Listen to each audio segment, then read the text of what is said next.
Hello everyone, Radhe Radhe. घर में बन रही है रस खीर, यानी गन्ने का जो रस होता है उसकी खीर बनाई जाती है। तो ये जो है ना सर्दियों की आप डिश समझ लीजिए, जो कि खाने में बहुत अच्छी होती है और गर्म भी होती है, क्योंकि रस जो है ना अच्छे से उबल जाता है तो गर्म भी रहती है खाने के लिए। तो हम जो है ना पिछले वीडियो में मैंने शेयर किया था कि रस लेकर आए थे। जब ये रस अच्छे से उबलने लगे ना तो इसकी जो है ना इस तरह से गंदगी जो है ना पूरी निकाल ली जाती है। इसमें डाला है हमने कच्चा दूध, और कच्चा दूध डालने के बाद जो है ना पूरी जितनी भी गंदगी होती है इस रस के अंदर वो पूरी जो है ना इस तरह से ऊपर आ जाती है। आज पंडित जी जो है ना मेरी मदद कर रहे थे रस खीर बनाने में, क्योंकि मैंने पिछले वीडियो में शेयर किया था ना कि हम लोग बाहर गए थे और फिर मुझे आकर वीडियो वगैरह एडिट करना था। तो उन्होंने कहा कि चलो मैं तुम्हारी हेल्प कर देता हूँ, क्योंकि इस रस को जो है ना आप ज़्यादा देर तक आप सोचो कि निकालने के बाद दो 4 से 5 घंटे तक बाहर रखे रहो तो ये रस जो है ना खट्टा होने लगता है। तो फ्रेश रस की ही जो है ना खीर बनाई जाती है। तो इसकी जो है ना पंडित जी यहाँ पे गंदगी पूरी जो है ना इसका जितना भी मैला वगैरह होता है ना वो पूरा ऊपर आ गया था, तो पंडित जी उसको बाहर निकाल रहे हैं और मैं कर रही हूँ आप सबके लिए वीडियो एडिट। बस इसके बाद जो है ना इस तरह से पूरी गंदगी निकालने के बाद ये अच्छे से उबलने लगे ना तो इसमें आपको हिसाब से चावल डाल देने हैं।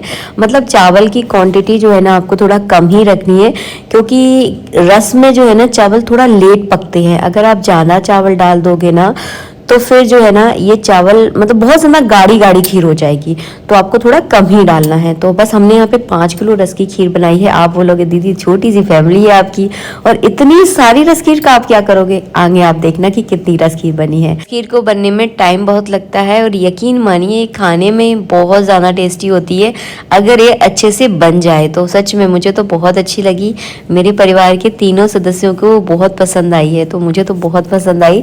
अगर कभी नेक्स्ट टाइम मौका मिला ना तो हम लोग ज़रूर बनाएंगे। बस वही होता है कि रस बहुत दूर मिलता है तो उसके लिए अलग से टाइम निकालना पड़ता है, लेकिन बहुत टेस्टी थी।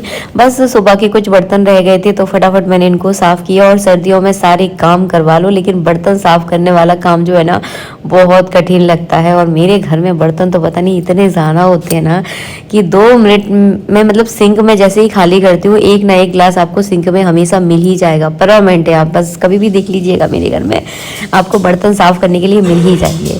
तो यहाँ पे फटाफट मैंने बर्तन साफ़ किए हैं। और अगर सिंक साफ़ होती है ना तो आपको लगता है कि हाँ किचन में जाना काम नहीं है, और सिंक में अगर बर्तन पड़े हो ना तो बस दिमाग ख़राब हो जाता है। तो आके जो है ना मैं थक बहुत गई थी, लेकिन थोड़ा थोड़ा करके मैंने जैसे तैसे जो है ना आज किचन का काम निपटाया है, क्योंकि जब भी मैं कभी बाहर जाती हूँ ना तो थकावट हो जाती है, फिर घर का काम बिल्कुल नहीं होता है। और चलिए मैं आपको रस खीर दिखा दूँ। तो इस तरह से ना तो गैस की फ्लेम बहुत ज़्यादा हाई है और ना बहुत ज़्यादा स्लो है, मीडियम फ्लेम पर जो है ना इसको पकाना होता है। इसमें मैंने कुछ नहीं डाला है, रस के अंदर केवल चावल डाले हैं और ये बहुत ज़्यादा उबल चुकी है। इसको बनने में 2.5 घंटे लगे थे और बिल्कुल मतलब मीडियम फ्लेम पर जो है ना हमने इसको पकाया है। इस तरह से इसको छोड़ देना है, कुछ नहीं करना है, बीच बीच में इसको चलाते रहना है कहीं ये लग ना जाए।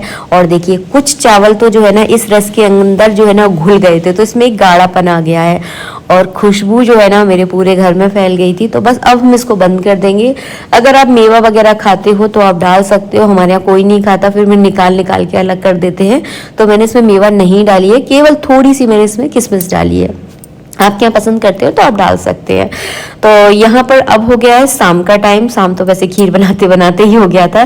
तो मैं जो है ना हर फूस के महीने में हर दिन एक उपाय करती हूँ, वो मैं आप लोगों के साथ इस वीडियो में शेयर कर रही हूँ। इसका जो महीना होता है वो लक्ष्मी प्राप्त करने के लिए बहुत अच्छा महीना माना जाता है। तो आपको क्या करना है, आपको गुड़ लेना है और गुड़ के जो है ना छोटे छोटे से इस तरह से अपने हिसाब से आप टुकड़े कर लें।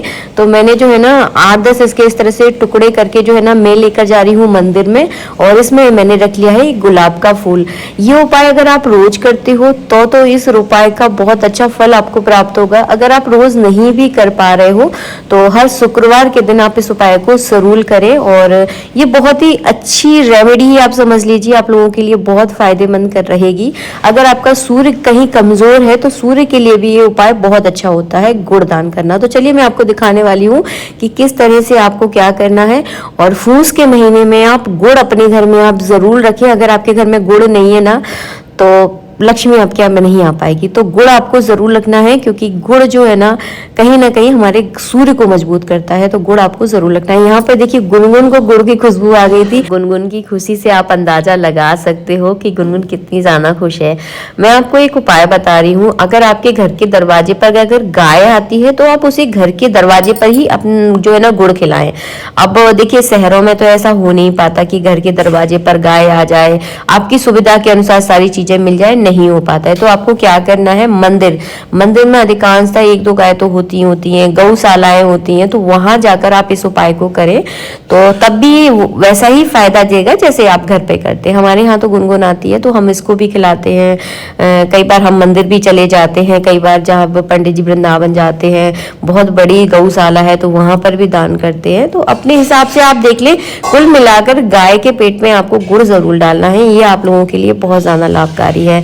तो फूस का महीना चल रहा है और फूस के महीने में अगर आप गाय को गुड़ खिलाएंगे, क्योंकि गाय की जरूरत होती है इस समय गुड़, अगर आप उसकी जरूरत के हिसाब से अगर चीज खिलाते हैं ना तो आप लोगों के लिए बहुत लाभकारी है। और यहाँ पर मैं आ गई थी मंदिर, गौशाला है ये, और यहाँ पे जो थोड़ा सा पैक कर रखा था तो थोड़ा सा वीडियो की क्वालिटी ज्यादा अच्छी नहीं आ रही है। तो सबको आपको अपने हाथों से गुड़ खिलाना है, ऐसा नहीं आपको जमीन पर डाल देना है, इस बात का ध्यान रखना है, जमीन पर नहीं डालना है, अपने हाथ से ही खिलाना है। और थोड़ी कई बार होती है गौ माता थोड़ा सींग वगैरह मार देती है, तो आपको थोड़ा देख कर करना है। ऐसा नहीं है कि कई गऊ ऐसी होती है मतलब मारती हैं आगे से, मतलब अपना अपना स्वभाव होता है, तो वो थोड़ा सा ध्यान रखना है। वैसे गाय पहले से कभी किसी को नहीं मारती, देखिए मैं इतने सारे गायों के बीच खड़ी हुई हूँ, इस बात का आपको ध्यान रखना है। और अपने हाथों से अगर आप गाय को गुड़ खिलाते हैं तो इससे आपको लक्ष्मी की प्राप्ति होती है। ये एक ऐसा उपाय है जो कि कम पैसों का उपाय है। आप पूछते हो ना दीदी कम पैसों वाला उपाय, तो ये कम पैसों वाला उपाय है। हाँ, इसका फायदा थोड़ा धीरे धीरे होता है, लेकिन इसका फायदा जरूर होता है, इतना विश्वास मैं आपको दिला सकती हूँ। पहली बात, आपके पितृदोष में ये बहुत फायदा होगा, क्योंकि गौ की सेवा पितृदोष के लिए बहुत फायदेमंद होती है। और दूसरी, लक्ष्मी प्राप्ति के लिए भी फूस के महीने में एक ऐसा उपाय है जो आपके लिए बहुत ज्यादा कारगर है। तो मैं ये छोटे छोटे उपाय इसलिए बताती हूँ कि सच में ये बहुत कारगर है, बस आपकी करने की देर है। और थोड़ा धैर्य से कीजिए, ऐसे स्वार्थ से मत खिलाइए कि हमने एक डेला अगर गुड़ का अगर गाय को खिला दिया तो हमें लक्ष्मी मिल जाएगी, तो वो स्वार्थ मत रखिए, बस निस्वार्थ होकर गौ की सेवा कीजिए। आप लोगों के लिए सच में ये बहुत फायदेमंद है। हम लोग भी करते हैं, आप लोगों को वीडियो में अक्सर मैं दिखाती हूँ, ये छोटे छोटे उपाय हम लोग करते रहते हैं। इसीलिए जो है ना ग्रह हमारे बहुत अच्छे नहीं है, लेकिन फिर भी जो है ना जीवन में सब कुछ शांतिपूर्ण चल रहा है। तो ये सब जो है ना इन्हीं उपायों के कारण है। बहुत बड़ी बात मैंने आपसे कही है, समझने वाले जो है ना इस चीज को समझ चुके होंगे। बस नेक्स्ट डे हो चुका था, उस दिन जो है ना फिर मैंने बाद में कोई वीडियो नहीं बनाया। पहली बात तो भी जो कैमरे की जो बैटरी थी वो डाउन हो गई थी, फिर मैंने इसके बाद कोई वीडियो नहीं बनाया। अब मैं आपको लक्ष्मी का उपाय बताया है, तो चलिए मैं आपको अष्ट लक्ष्मी के दर्शन भी करा देती हूँ। मैं भी इस मंदिर में पहली बार आई हूँ। जो इस एरिया के होंगे वो लोग समझ गए होंगे मैं किस मंदिर की बात कर रही हूँ। मुझे पता है मेरी बहुत सारी सब्सक्राइबर जो है ना इस एरिया से है, जिनसे मेरी कई बार बात भी हो चुकी है, जिनसे मेरा कई बार कॉन्टेक्ट भी हुआ है। तो आप सभी को मेरा राधे राधे। और आप लोग जब इतना प्यार करते हो ना, सच में बहुत खुशी होती है। चलिए आप लोगों को दर्शन कराती हूँ। बहुत ही अच्छा मंदिर है, और हमारे पंडित जी जो है ना आज कुर्ता पजामे में नहीं है, तो थोड़ा सा अलग लुक जब होता है तो मतलब स्मार्ट लगते हैं, अच्छे लग रहे थे। वैसे उन पर कुर्ता पजामा भी बहुत अच्छे लगते हैं। और ये देखिए पूरा शीश महल की तरह बनाया गया है, बहुत ही मतलब अच्छा मंदिर है, मुझे तो बहुत अच्छा लगा। और मैं भी पहली बार दर्शन कर रही हूँ। आप लोग भी इस वीडियो को एंजॉय कीजिए। और जब भी हम कहीं बाहर जाते हैं तो हम लोगों की एक आदत है कि रास्ते में अगर कोई मंदिर मिल जाए, अगर वहाँ पर रुकने का अगर टाइम नहीं है तो वहाँ सिर जरूर झुकाते हैं, और ये बहुत ज़रूरी होता है। किसी भी मंदिर के दरवाजे पर ऐसे मुंह मोड़कर जो है ना कभी नहीं निकलना चाहिए। तो हमारी कोशिश यही रहती है कि या तो हम दर्शन कर ले, अगर हम बहुत ज़्यादा लेट हो रहे हैं तो जो है ना सिर झुकाकर जरूर जाए। ये छोटी छोटी चीज़ें अगर आप अपनी लाइफ में अपना लेते हो ना तो बहुत अच्छी होती है। और आप सब भी दर्शन कर लीजिए। वैसे किसी मंदिर में वीडियो बनाना सही बात नहीं है, ये बात मुझे भी लगता है, लेकिन बस वही होता है कि आप लोगों को मेरी कोशिश रहती है कि जब मैं दर्शन कर रही हूँ तो आप लोगों को भी दर्शन ज़रूर कराऊँ। तो आप लोग भी दर्शन कर लीजिए।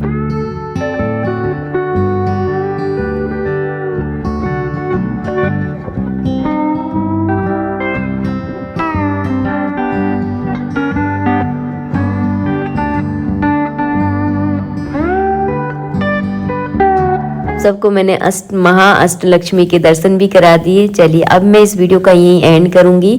और जो गुड़ का उपाय मैंने लक्ष्मी प्राप्ति के लिए आप सबके साथ शेयर किया है, आप फूस के महीने में इस उपाय को जरूर करें, क्योंकि गुड़ जो है ना गाय के लिए बहुत लाभकारी होता है। और कलयुग में जो है ना गाय की सेवा एक ऐसी सेवा है जो आपको सातों सुख दे सकती है। तो हर काम में जो है ना गाय को सर्वप्रथम रखा जाता है। तो आप फूस के महीने में गाय को गुड़ जरूर खिलाएं। और कुछ लोग कहते हैं दीदी हमारे यहाँ गाय नहीं आती है, तो आप गौशाला होती है जगह जगह, आप वहां पर गुड़ अपने हाथों से ले जाकर दान करते हैं, तो उसका जो पुण्य है वो बहुत अलग होता है। देखिए जो अपने हाथों से कोई चीज अगर आप दान देते हैं ना, तो उसकी बराबरी तो देखिए कोई नहीं कर सकता है। और कुछ लोग कहते हैं दीदी हम विदेशों में रह रहे हैं, यहाँ पर तो गाय मिलती ही नहीं है, तो हम क्या करें। तो मैं आपको एक उपाय बता रही हूँ, आपको विश्वास है तो आप कर सकते हैं, बाकी देखिए कोई जोर जबरदस्ती नहीं है। पंडित जी जो है ना आजकल में जो है ना वृंदावन जाने वाले हैं, तो जहाँ पर बहुत बड़ा आश्रम है और गौशाला भी है। अगर आपकी इच्छा है तो आप पंडित जी से कांटेक्ट कर सकते हैं, तो वहां पर जो है ना आपके नाम का गुड़ जो है ना पंडित जी दान करवा देंगे। ये बात मैंने उन लोगों के लिए कही है क्योंकि बहुत सारे लोग कहते हैं दीदी हम विदेशों में हैं, हम नहीं कर पा रहे हैं। तो अगर आप पे विश्वास है तो आप करवा सकते हैं, मैं कोई जोर जबरदस्ती नहीं कर रही हूँ। मेरी बात आप लोग समझ रहे होंगे। और वीडियो अच्छा लगा है तो प्लीज लाइक कीजिएगा। राधे राधे, जय श्री राधे।